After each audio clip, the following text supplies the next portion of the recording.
Limbrook Lake, it's a day ticket water, so it's accessible to everybody. It's an intriguing one. There's a lot of fish in here, but they don't come out, half of them. It's amazing. I'm going to use the Withy, which we'll discuss through, and in little solid bags, and that's what I generally do in the winter. And so let's get the rods out, let's get the bait out, and we'll start fishing. 3 nets, you never know.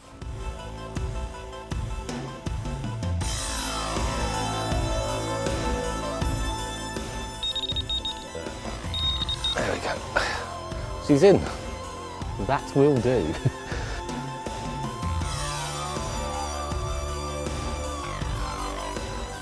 Wow, wow, wow. Absolute creature and a half. Yeah, wicked. So, well, we're here for a little session. One of my favourite little venues. It's not... Sorry, car. Down in Ringwood in the 90s, and we got a car coming in now, and he wants to come in right now. Okay guys, we're here in Ringwood. It's a bustling little market town. It's renowned for its old antiques, a bit like myself. And there's another car. We're going to try this for the 6th time. I said it's bustling.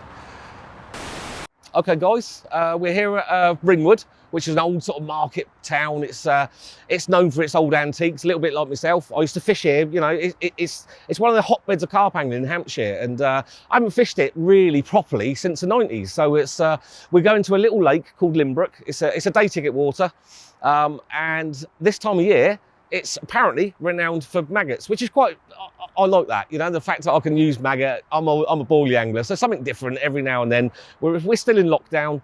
It's a funny one, but we're going to go into Ringwood Tackle, pick up the maggot, and off we go. There we go. Cheers, Rich. Keep them like that, don't mix them up. That is a good, I like that. You can tell I'm interested.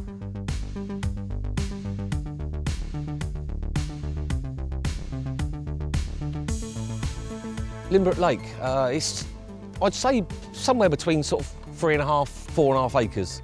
Absolutely stunning. It's got an old feel to it. It's a day ticket water, so it's accessible to everybody. It used to be part of the old famous half pit, and somewhere along the line they built up the banks, and it's ended up, so it's an old lake.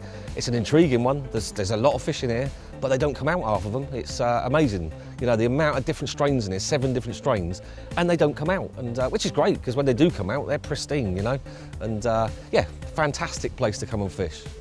So, well, with my kind of limited knowledge, I've not fished here many times. I've always caught, which is great, and hopefully that's what we're going to try and do. But this little area here used to be where the fish hung out in numbers. There's a massive big snag in the corner, and the fish just literally just stayed in here all the time. So Paul, the owner, he's gone like, this is daft, like, you know, there's only a few swims that are going to benefit from somewhere like that. So as a day ticket, you've got to make decisions, and he took the snags out.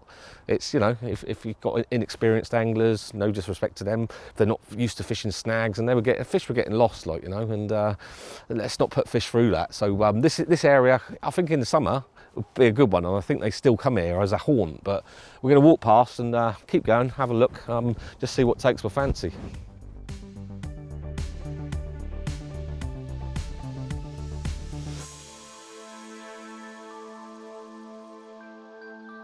So, well, we've come to the last swim on the lake. This is swim 12, and yeah, it's a funny one.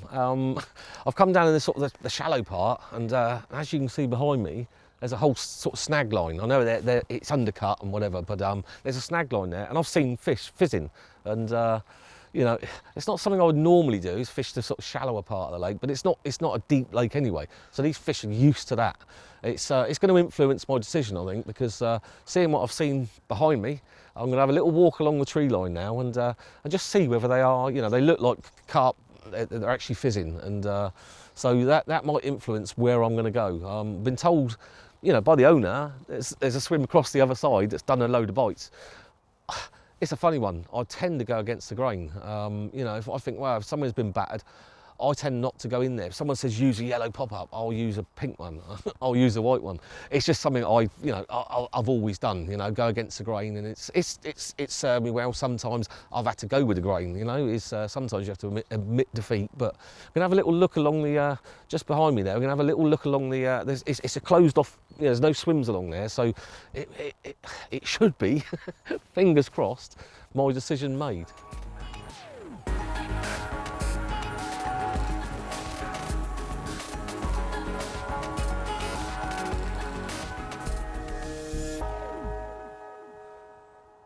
Well, just come through the wilderness.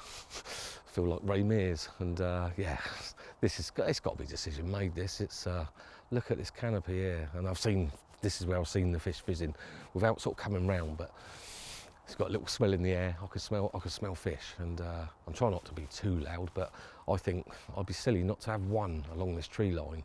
There's no other swims. I can catapult out maggot, catapult out the Manila active mix.